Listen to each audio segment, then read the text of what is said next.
Ninguém sabe quem será o próximo grande jogador do futebol mundial. Mas existe uma chance enorme de ele ser francês. Porque, enquanto outras seleções passam anos procurando uma nova geração, a França parece fabricar uma geração nova a cada Copa do Mundo. Zidane, Henry, Ribéry, Benzema, Griezmann, Mbappé. E agora Saliba, Doué, Olise, Tchouaméni, Camavinga e muitos outros. A pergunta é simples. Como um único país consegue produzir tantos craques durante tanto tempo? A resposta não está no talento. Está num sistema que começou a ser construído décadas atrás. Hoje é fácil olhar para a França e enxergar uma potência do futebol mundial. Mas nem sempre foi assim. Durante boa parte da história, a seleção francesa estava muito longe de ser considerada uma superpotência. Ela teve momentos importantes com Michel Platini nos anos 80, conquistou a Eurocopa de 1984 e chegou perto de grandes resultados em torneios internacionais. Mas o país ainda não era visto como uma fábrica de talentos. E então veio o choque. A França fracassou na classificação para as Copas do Mundo de 1990 e 1994. Para uma das maiores federações da Europa, aquilo foi um desastre. Os dirigentes entenderam que depender apenas de talento espontâneo não seria suficiente. Era preciso construir um sistema capaz de formar jogadores continuamente. E foi aí que nasceu a grande revolução do futebol francês. A Federação Francesa passou a investir pesadamente em centros de formação espalhados pelo país. O mais famoso deles ficava numa pequena cidade chamada Clairefontaine. Inaugurado no fim dos anos 80, o local se tornou o principal centro de excelência do futebol francês. Treinadores, árbitros, seleções de base e jovens promessas passaram a ser desenvolvidos dentro de uma mesma filosofia. Mas Clairefontaine nunca foi apenas um centro de treinamento. A ideia era muito maior.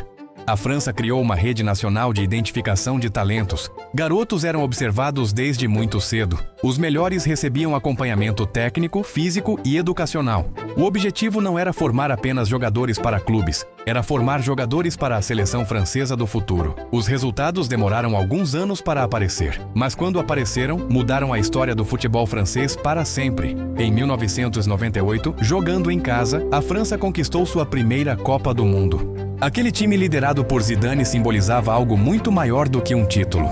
Era a prova de que o novo modelo estava funcionando.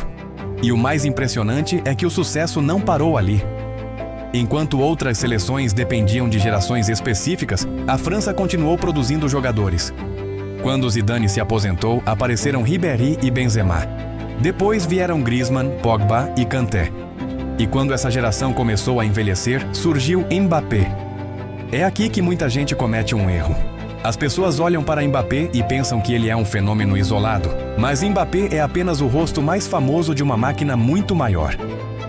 Porque ao mesmo tempo em que ele surgia, a França revelava dezenas de outros talentos de elite. Existe outro fator importante nessa história: a diversidade da sociedade francesa. Ao longo de décadas, a França recebeu grandes ondas de imigração vindas principalmente da África e do Caribe. Isso ampliou enormemente a base de atletas disponíveis. Mas talento sozinho não explica o sucesso. O diferencial francês foi criar um sistema capaz de identificar, desenvolver e aproveitar esse talento em escala nacional. E existe mais um ingrediente: o futebol de rua. Em muitas cidades francesas, especialmente na região de Paris, milhares de crianças cresceram jogando em quadras pequenas e espaços reduzidos. Esse ambiente desenvolveu criatividade, tomada de decisão rápida e habilidade técnica. Características que mais tarde foram refinadas pelas academias e centros de treinamento. Por isso, a França consegue produzir jogadores tão diferentes. Alguns são extremamente técnicos, outros são fisicamente dominantes, outros são especialistas táticos, mas quase todos passam por processos de formação extremamente estruturados. Chegando à década de 2020, o resultado ficou impossível de ignorar. A França chegou à final da Copa de 2022 e, agora, na Copa de 2026, voltou a alcançar as semifinais pela terceira Copa consecutiva, algo raríssimo no futebol mundial. E existe um homem que ajudou a manter essa continuidade: Didier Deschamps. Desde 2012 no comando da seleção, ele construiu uma das eras mais conscientes da história do futebol internacional.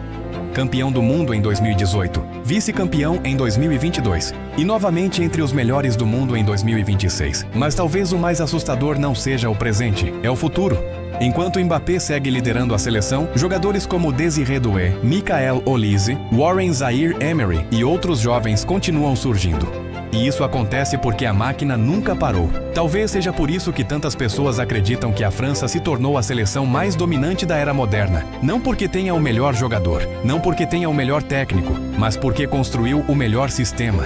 Quando uma geração acaba, outra aparece. Quando um craque se aposenta, outro assume seu lugar. E é exatamente por isso que o resto do mundo tem um problema. Porque enquanto todos tentam descobrir quem será o próximo fenômeno do futebol, a França provavelmente já sabe.